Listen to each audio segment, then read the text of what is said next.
Hola, ¿qué tal? Una vez más estamos con ustedes en este tiempo que tenemos para compartir la palabra de nuestro Dios. Estamos agradecidos con todos ustedes que semana con semana están pendientes de nuestras publicaciones, dándole las gracias porque se toman este tiempo para meditar con nosotros la bendita palabra de nuestro Dios. En esta ocasión queremos avanzar con el Sermón del Monte. Estamos ya a punto de terminar. En esta ocasión vamos a hablar de la puerta estrecha. Mateo capítulo 7, versículos 13 y 14, nuestro Señor Jesucristo hablando dice esto: entrad por la puerta estrecha, porque ancha es la puerta y espacioso es el camino que lleva a la perdición, y muchos son los que entran por ella. Porque estrecha es la puerta y angosto es el camino que lleva a la vida, y pocos son los que la hallan. Para iniciar, déjeme decirle que toda nuestra vida está compuesta de decisiones. Cada día tomamos decisiones. Al levantarnos, decidimos qué ponernos, qué no ponernos, bañarnos, no bañarnos, desayunar, no desayunar, ir a pie o ir en autobús, o si tienes carro propio, etcétera, ¿no? Toda nuestra vida está basada en decisiones. En esta ocasión, nuestro Señor Jesucristo nos invita a que tomemos una decisión. De hecho, todo su público que está allí escuchándole, a esa gran multitud que está al pie del monte, están atendiendo su palabra, han escuchado ya toda la disertación que el Señor les ha dado en cuanto al carácter del cristiano, pero también el Señor, para concluir, los lleva a que tomen una decisión, y esta decisión es muy importante.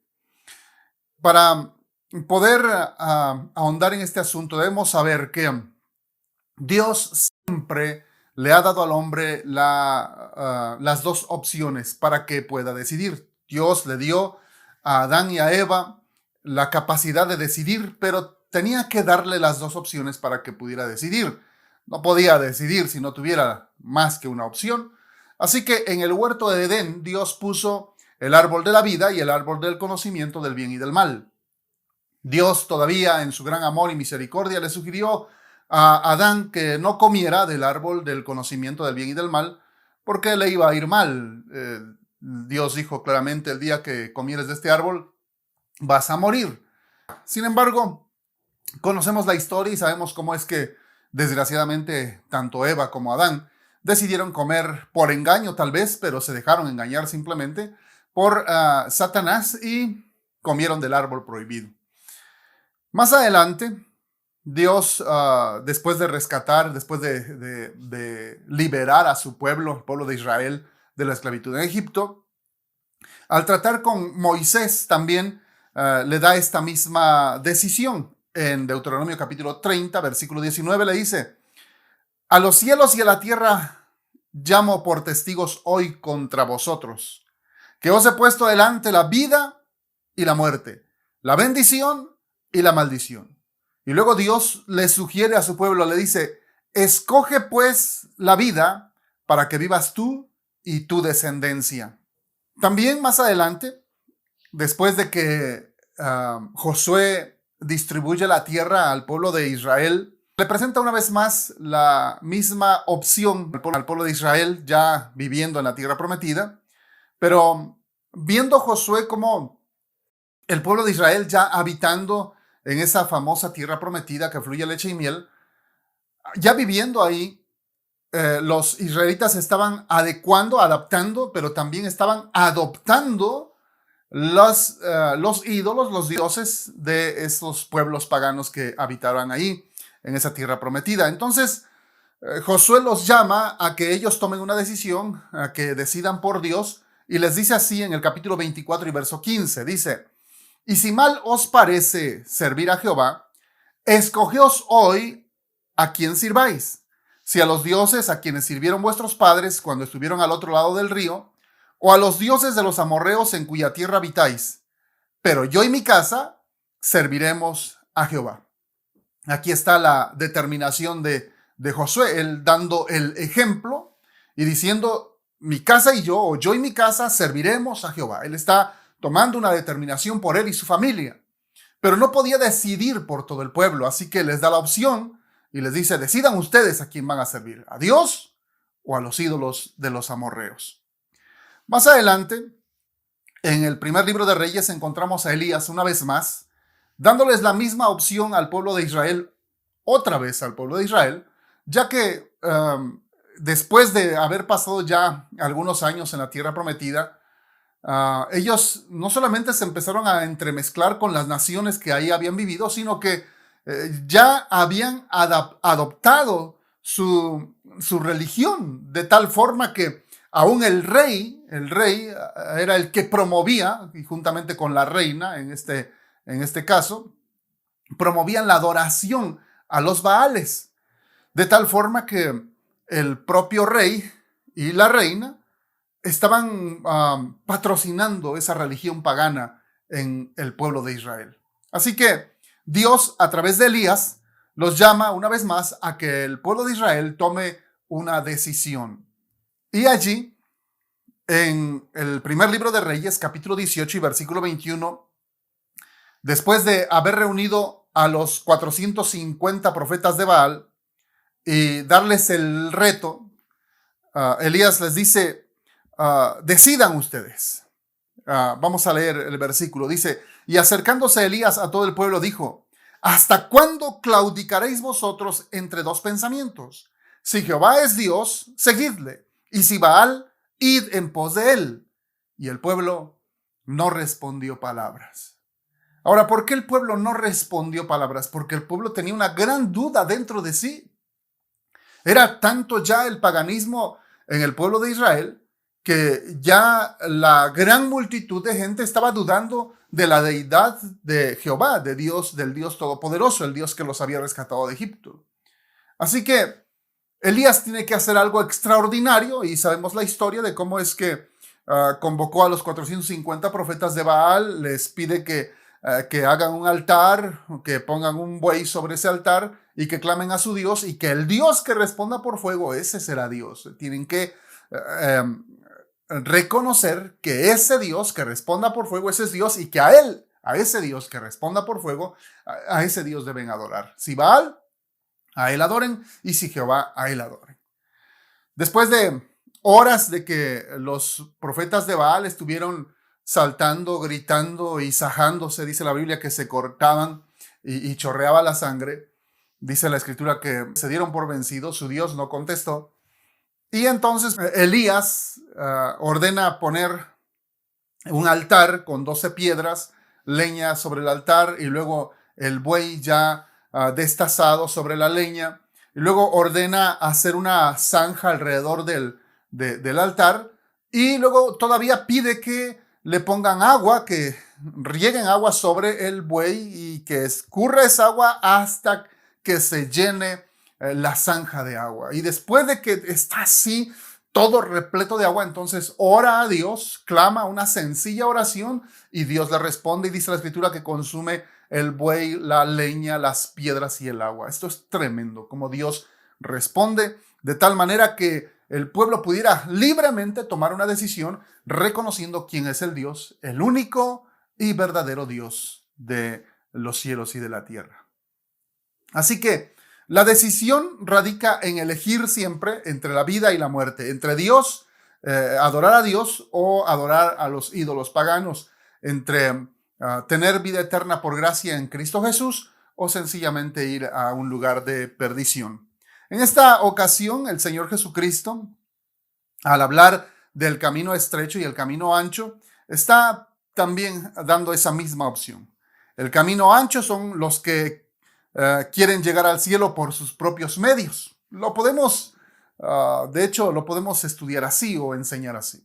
El camino ancho representa a todos aquellos que quieren llegar al cielo por sus propias obras. Fíjese cómo es, para el mundo es más fácil, para la gente es más fácil confiar en sus obras para salvación y vida eterna que en la gracia salvadora de nuestro Dios.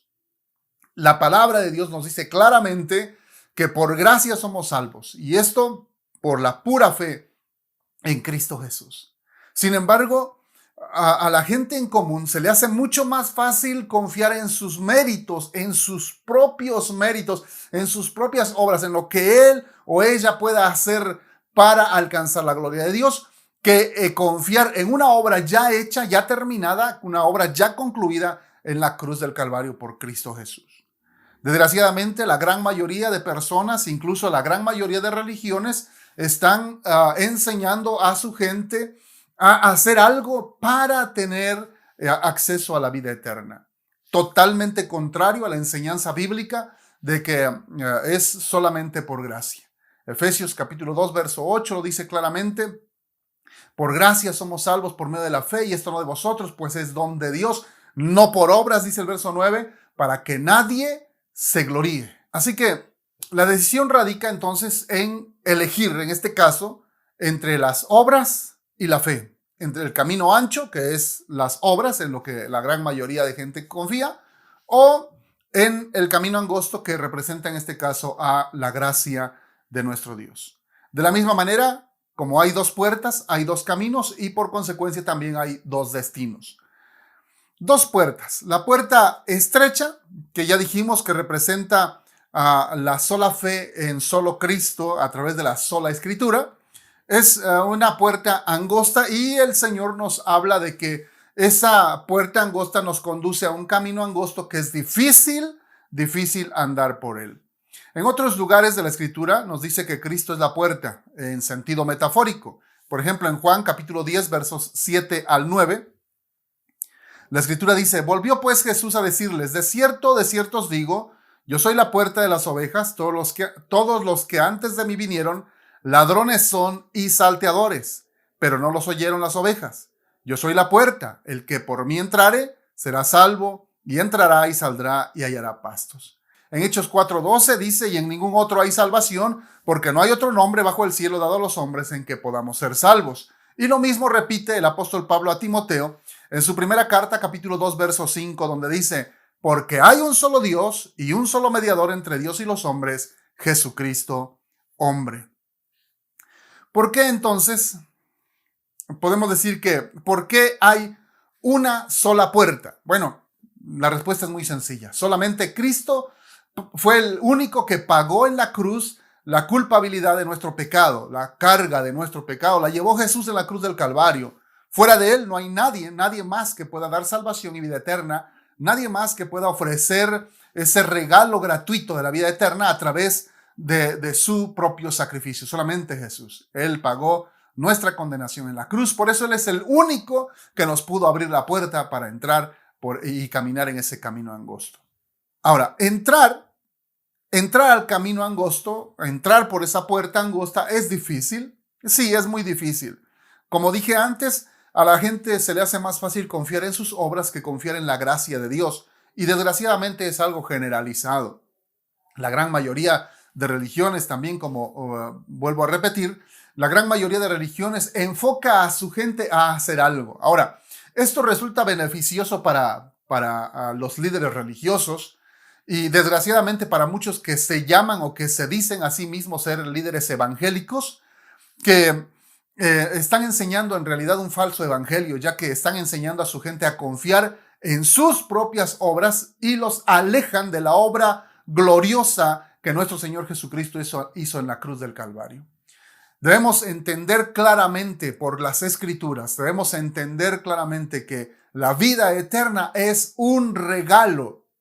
La vida eterna es totalmente gratis, como dice en Romanos capítulo 6, verso 23, que la paga del pecado es muerte, mas el regalo de Dios es vida eterna en Cristo Jesús, Señor nuestro. Es un regalo, como lo dijo el Señor Jesucristo en Juan 3:16, porque de tal manera amó Dios al mundo que dio a su Hijo único. Ya lo dio. ¿Para qué? Para que Él muriera por nosotros en la cruz del Calvario. Dice que dio a su Hijo único para que todo aquel que en Él cree, no se pierda, mas tenga vida eterna. Así que la única condición de vida eterna, o para llegar, o para alcanzar, o para tener la vida eterna, la única condición es creer en Jesús. Y la vida eterna se te otorga como un regalo, confiando en ese sacrificio glorioso de nuestro Señor Jesucristo. Fuera de Él no hay nada, fuera de Él no hay salvación, no hay vida eterna, fuera de Él no hay perdón de pecados, fuera de Él no hay acceso a ese lugar glorioso donde vive el Padre Celestial. Jesús dijo otra vez: yo soy el camino, la verdad y la vida, y nadie viene al Padre si no es por mí, solo a través de Jesús. Él es la puerta angosta. La puerta ancha, por lo contrario, es un camino fácil, es un camino bueno, no tienes que hacer mucho para andar por él, ni siquiera tienes que reconocer a Cristo como Salvador, sencillamente seguir viviendo como estás viviendo, así, sin fe, sin creer, sin sujetarte a nada, ni a nadie, sin tener que confesar nada ni nada. Simplemente tienes que seguir tu rol de vida cotidiano y estás dentro de la puerta ancha, del camino ancho que te llevará a perdición. Eso sí, su final es seguro, perdición. Por lo tanto, usted y yo, amigo que me escucha, tenemos que tomar una decisión por esa puerta angosta, una decisión por andar en ese camino angosto, una decisión para poder llegar a la vida eterna. Hay dos caminos, dijimos: camino angosto y también el camino ancho. En Marcos capítulo 8, verso 34, el Señor Jesús dice, y llamando a la gente y a sus discípulos les dijo: si alguno quiere venir en pos de mí, niéguese a sí mismo, tome su cruz cada día y sígame. Esto hablando del camino angosto. ¿El camino angosto es difícil? Sí. ¿El camino angosto es pesado? Sí, también. El camino angosto, en el camino angosto van muy pocos, también. El Señor Jesucristo lo dijo. Incluso dijo: muchos son los llamados, pocos los escogidos. Y para terminar, déjeme decirle que hay dos destinos. De acuerdo a esta porción bíblica que leímos al principio, hay dos destinos. Dos puertas, dos caminos, dos destinos. Uno es la perdición. El camino ancho te lleva a ese lugar. Este camino ancho es fácil para andar. Solo tienes que vivir como estás viviendo, sin arrepentimiento, sin reconocer a Jesús como tu Salvador, sin sujetarte a Él y a la palabra de Dios, vivir como tú quieres, ¿sí? Llegarás seguramente a ese destino que se llama la perdición. El Señor Jesucristo habló de ese lugar. En Lucas 12:5 dijo: pero os enseñaré a quién debéis temer. Temed a aquel que después de haber quitado la vida, tiene poder de echar en el infierno. Sí os digo, a este temed. Dice: tengan temor, dice, a aquel que tiene el poder de, después de haber quitado la vida, o sea, de que tú mueras, todavía tenga el poder de echar el alma en el infierno. A este tema. ¿Y quién es ese que tiene el poder de quitar la vida y de echar el alma del que no creyó en Jesús en el infierno? ¿Quién es? Pues es Dios solamente. Algunos tal vez mal enseñados o mal adoctrinados, piensan que es Satanás el que tiene ese poder, y en realidad no. El soberano, el único soberano del universo es Dios. Él es el que tiene el poder. Satanás también va a ser echado, arrojado en ese lugar de tormento que se llama infierno. Así que en realidad Satanás no tiene parte ni suerte en esta decisión. Es Dios mismo el que toma la determinación. Mateo 25:41 dice: entonces dirá también a los de la izquierda: apartaos de mí, malditos, al fuego eterno, preparado para el diablo y sus ángeles. Oiga bien, el infierno no fue hecho para los humanos. El infierno fue creado para arrojar allí a Satanás y sus ángeles. Ahora, usted recuerde quién era Satanás. Satanás era, antes de ser Satanás mismo, antes era un ángel hermoso, dice la Escritura, que era muy hermoso y que estaba en la misma presencia de Dios. Incluso la Biblia nos da detalles de que Satanás estaba encargado, o en ese tiempo llamado Lucifer, estaba encargado de la alabanza a Dios, de la adoración al Padre Celestial.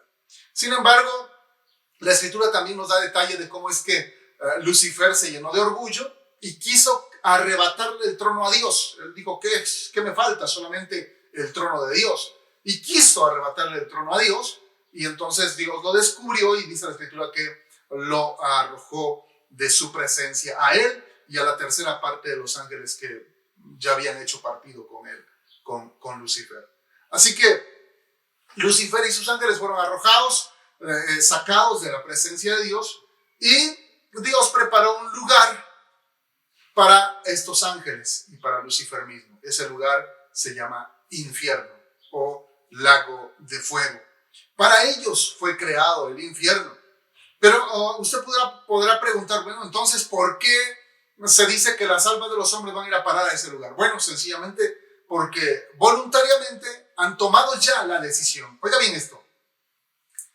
Voluntariamente han tomado ya la decisión de someterse a Lucifer o a sus ángeles. No tomar la decisión por Cristo quiere decir sencillamente que usted ya ha tomado la decisión por ser del equipo contrario, del equipo de Satanás y de sus ángeles. Por lo tanto, el destino es el mismo.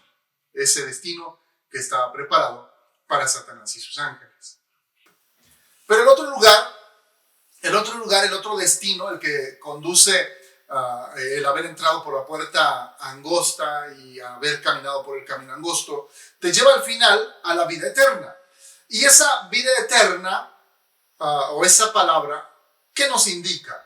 Y bueno, para poder ampliarlo, déjeme mostrar algunas porciones. Por ejemplo, Juan 14, 2 al 3, dice, hablando del Señor Jesucristo, dice, en la casa de mi Padre muchas moradas hay. Si así no fuera, yo os lo hubiera dicho. Voy pues a preparar lugar para vosotros, y si me fuere y os prepararé el lugar, vendré otra vez y lo tomaré a mí mismo, para que donde yo estoy, vosotros también estéis. Voy pues, dijo Jesús, a preparar lugar para vosotros. Le está hablando a sus discípulos. Dice, para que donde yo estoy, vosotros, ustedes también estén. Esto nos habla de que el Señor Jesús nos quiere llevar a un lugar donde Él va a estar. Ahora, ¿dónde está ahora el Señor Jesucristo? ¿Dónde se encuentra ahora nuestro Señor Jesucristo? El libro de los Hechos, capítulo 7, verso 56, nos habla de una visión de un hombre llamado Esteban, el primer mártir de la iglesia. En el versículo 56, hablando Esteban, está siendo apedreado por los judíos enojados porque Esteban ha estado predicando acerca de Jesús como su Salvador. Y entonces, ahí de rodillas, mirando hacia el cielo, tiene esta visión y dice, he aquí veo los cielos abiertos y al Hijo del Hombre, refiriéndose a Jesús, y al Hijo del Hombre que está a la diestra de Dios. ¿Dónde está Jesús ahora? A la diestra de Dios, a la diestra del Padre. Apocalipsis capítulo 3, verso 21 dice, al que venciere, le daré que se siente conmigo en mi trono, así como yo he vencido y me he sentado con mi Padre en su trono. ¿Dónde está Jesús? Sentado en el trono de Dios, a la derecha, sentado en el trono de Dios. Hay quienes piensan que es otro trono, sin embargo, la forma en que está escrita esta porción nos dice de que es el mismo trono de Dios, porque Jesús no es otro Dios, sino es el verdadero Dios, el único Dios, el Dios todopoderoso. Manifestado en carne, sí. Sin embargo, ahora que ha retornado al cielo, está allí, como dice la Escritura, sentado a la derecha del Padre, pero en el mismo trono, el trono de Dios. El punto es tu decisión hacia dónde, o cuál va a ser tu destino. ¿El cielo o el infierno? ¿La vida eterna con Cristo o el tormento eterno con Satanás y sus ángeles? ¿Cuál es tu decisión, amigo que me escuchas? Mi sugerencia, como alguna vez Dios mismo se lo dijo a Adán, no comas del árbol de la ciencia y del bien y del mal, porque el día que del comieres ciertamente morirás. Mi sugerencia, amigo que me escucha, es no siga caminando en el camino ancho. Decida ya por el camino ancho. Alguna vez Elías dijo, si Jehová es Dios, a él servirle, y si Baal es Dios, sírvanle a él. Pero el único que se manifestó en fuego fue Jehová, el Señor. Y creo que si eres sincero en tu oración con Dios, puedes clamar a Él y pedir, como muchos que hemos caído tal vez en la insensatez de probar a Dios y decirle, Señor, si eres real, si verdaderamente vives, si verdaderamente tú eres Dios, ayúdame, o haz esto, o pon esto, o sáname, o resuélveme este problema. Y caemos en esa insensatez, pero Dios entiende ah, nuestra desesperación por creer en Él, por creerle a Él. Si este es tu caso, yo te invito a que seas insensato en esto. Prueba a Dios. Prueba a Dios. Yo estoy seguro que Dios no se va a enojar porque lo pruebes. Porque le digas, Señor, muéstrate si eres real, si eres verdadero, si vives para siempre, si esto que estoy escuchando, si tu palabra es cierta, muéstrate a mi vida. Y Dios, estoy seguro, amigo que me escucha, que Dios en su gracia y en su misericordia se va a mostrar a tu vida para que creas en Él, para que decidas por la puerta angosta y llegues a ese lugar glorioso de la misma presencia de Dios. Quiero terminar orando por ti. Padre, gracias por esta palabra tuya. Gracias porque a través de esta porción de tus escrituras, tú nos hablas de esas dos puertas, la puerta angosta y la puerta ancha, pero también de esos dos caminos, el camino angosto, el camino ancho, y de esos dos destinos, la gloria eterna, tu presencia misma, o ese lugar de eterna perdición en el infierno. Hoy te pido, Padre, por todos aquellos que vean este video o por aquellos que estén escuchando tu palabra a través de otro medio, te ruego para que te muestres a ellos, para que en tu gracia puedas darles una muestra de que tú eres real, de que eres verdadero, de que vives para siempre, de que no eres un cuento, no eres un mito, eres el Dios Todopoderoso que ha dado a su Hijo para darnos vida eterna. Señor, ten misericordia de aquella gente, de todos aquellos que están todavía en duda, que como el pueblo de Israel cuando los retó Elías, se quedaron callados, no sabían quién era Dios. Hay mucha gente así ahora mismo, pero te pido, Padre, en el nombre de Jesús, que te muestres a ellos. Si en su desesperación te están pidiendo que te muestres de alguna manera, te ruego que en tu gracia y misericordia así lo hagas, para que se afirmen en su fe, para que crean en tu palabra, para que te crean a ti y sean salvos. Te lo ruego en el nombre de Jesús. Amén.